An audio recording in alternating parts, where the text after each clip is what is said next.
friendship that'll never ever end. The Fiend showed up to Monday Night Raw this week, and we all know he attacked WWE Hall of Famer Jerry the King Lawler on the entrance ramp. And although that was really cool, it left a lot of fans asking the question, what happened to the Fiend's mask? And you can see it quite clearly in this picture here. But before we get into this video, I really do need to ask you guys if you'd be so kind to like the video. It really does help it on YouTube. If you are new to the channel, hit that subscribe button, consider turning notifications on. Share the video across all the social media so your friends can see it and come and have their say as well. And of course, as you always do, let me know your thoughts in the comments section below. You guys have the best theories in the world. I'm not even lying to you. It's just honestly true. So please do that. Now, we all know how the Fiend attacked Jerry Lawler, snuck up behind him on the entrance ramp as the King was trying to get away, showing that there was no escape from the Fiend. However, when he appeared, you could quite clearly see that the mask looked different. I kind of put it down to lighting at first, so I've got to give a massive shout out to Andy over on Twitter, who sent me this side-by-side comparison picture, because you can quite clearly see that on Raw, the new one was used, and it's a brand new mask. It's completely different to the one we've seen previously in the sense that it doesn't have the red, it has the purple. It's a lot smoother on the white parts of the mask. It's a bit of a difference. Now, over the weekend, there was reports everywhere. Everyone was reporting that WWE was planning to make The Fiend a lot more family friendly and that WWE had to tone it down. Advertisers didn't really like The Fiend. The networks didn't really like The Fiend because it scared children, and parents were kicking off on the internet. Where are they kicking off on the internet? Because people are loving Bray Wyatt.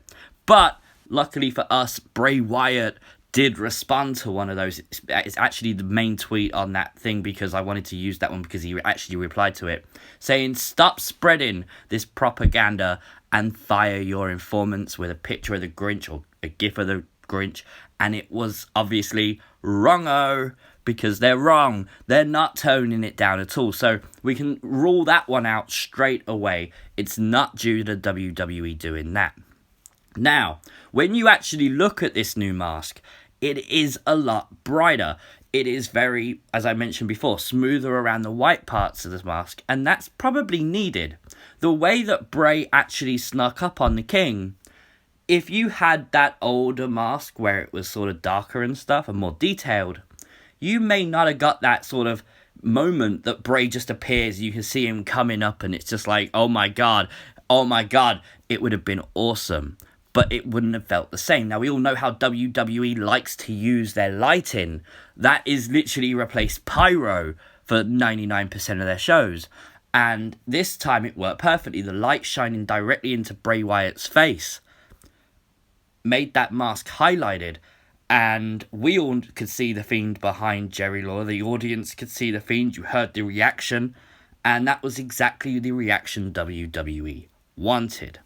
Now, it is obviously important to show that, obviously, with this picture, this is after the attack. However, you can kind of see on this picture that the Fiend was doing just that. And he was almost showing off this new mask. He wasn't trying to hide it. It was there for everyone to see.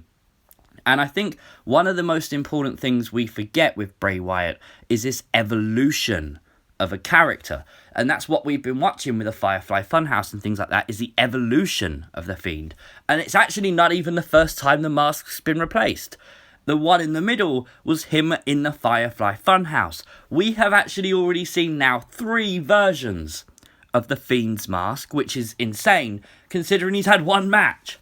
But maybe there is different versions that WWE can use for different things. Maybe that evil one on the right hand side's more sort of for pay-per-views, and you know, that kind of appearance. The one on the left is when they need it to be brighter. It would make perfect sense, because we all know that from the concept art on the left that the mask has been developed. We know that because this is literally a tweet from the developer, the person who'd helped design the mask. And you can see quite clearly at the bottom, he says, "We're not finished."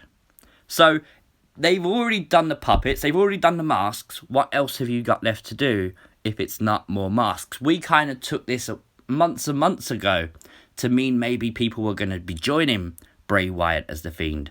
Maybe other characters would have masks, things like that. Well, maybe they just designed multiple different masks for the Fiend to use on different occasions. When he needs to be brighter, it can be brighter. When it needs to be darker, it can be darker, and so forth.